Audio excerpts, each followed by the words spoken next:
रात के सन्नाटे में इंस्पेक्टर ड्रेक अपने ऑफिस में अकेली बैठी थी। बाहर बारिश की तेज बूंदें खिड़कियों पर पड़ रही थी और शहर का हल्का सा शोर भी उस तूफान में दबा हुआ लग रहा था। उनके हाथ में एक ठंडे केस की फाइल थी। लीला नाम की एक लड़की जो 6 महीने पहले अचानक गायब हो गई थी। यह केस पहले भी कई अधिकारियों के हाथों में गया था, लेकिन किसी के पास कोई सुराग नहीं था। पर एलिनोर के दिल में कुछ खटक रहा था। उन्हें यकीन था कि इस केस में कुछ ऐसा है जो हर किसी की नजर से बच गया है। घड़ी में रात के 12 बजाए ही थे कि उनके डेस्क का फोन अचानक बज उठा। नंबर अनजान था। उन्होंने कुछ सेकंड तक झिझकते हुए कॉल उठाई। इंस्पेक्टर ड्रे, उन्होंने कहा। दूसरी तरफ से धीमी और कांपती हुई आवाज आई, आप मुझे ढूंढ रही हैं? एलिनोर का दिल धड़क उठा। लीला, क्या यह तुम हो? एक पल की खामोशी, फिर आवाज आई, मेरे बस ज्यादा वक्त नहीं है, वो मुझे देख रहा है। कौन? लीला, तुम कहाँ हो? क्या तुम ठीक हो? एलिनोर ने तेजी से कलम उठा ली। लीला की आवाज और भी डर से भर गई। मैं गायब नहीं हुई थी, उसने मुझे उठाया। वो कहता है कि मैं उसकी हूँ। कौन है वो? एलिनोर ने जोर दिया, लेकिन तभी फोन की दूसरी तरफ से जोरदार धमाका सुनाई दिया और उसके बाद चिल्लाने की आवाज। कॉल कट गई। पता उन्हें शहर के बाहर एक पुरानी उजड़ी हुई हवेली तक ले गया। हवेली के चारों तरफ घना अंधेरा और जंगल था। एलिनोर ने अपनी कार दूर ही रोकी और सावधानी से हवेली की तरफ बढ़ी। अंदर घुसते ही उन्हें सड़ी गली चीजों की गंध महसूस हुई। उन्होंने अपनी नाक ढकते हुए टॉर्च से रास्ता रोशन किया।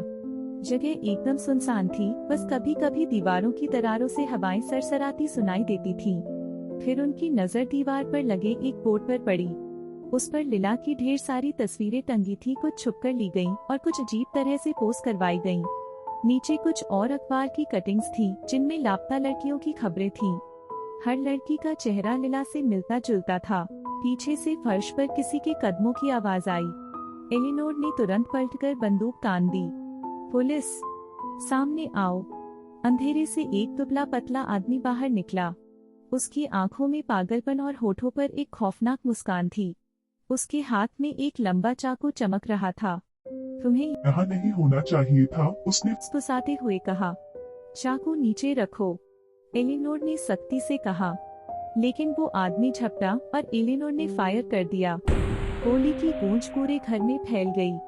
आदमी जमीन पर गिर पड़ा, खून चारों तरफ फैल गया। एलिनोर ने उसकी चाकू को दूर फेंक दिया और गहरी सांस ली। नीचे तहखाने में उन्हें एक बंद कमरा मिला। ताले को तोड़ने के बाद उन्होंने लीला को अंदर पाया। उसकी आंखों में डर था, लेकिन वो जिंदा थी। एलिनोर ने उसे आजाद किया। अब तुम सुरक्षित हो, एलिनोर ने कहा। थाने में लीला को गर्म कंबल और खाना दिया गया। वो लगातार कांप रही थी और किसी कोने से हटने को तैयार नहीं थी।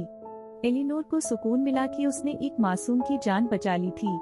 लेकिन तभी उनका फोन फिर बजा। हेलो, उन्होंने झिझकते हुए कहा।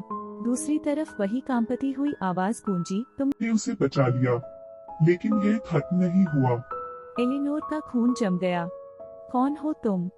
वो आवाज हंसने लगी, एक ठंडी खौफनाक हंसी। तुम समझती हो कि सब खत्म हो गया? मैं तो बस शुरू कर रहा हूँ। कट गई। एलिनोर फोन को देखती रह गईं। फिर उन्होंने खिड़की के शीशे में अपनी परछाई देखी और पीछे एक और परछाई थी।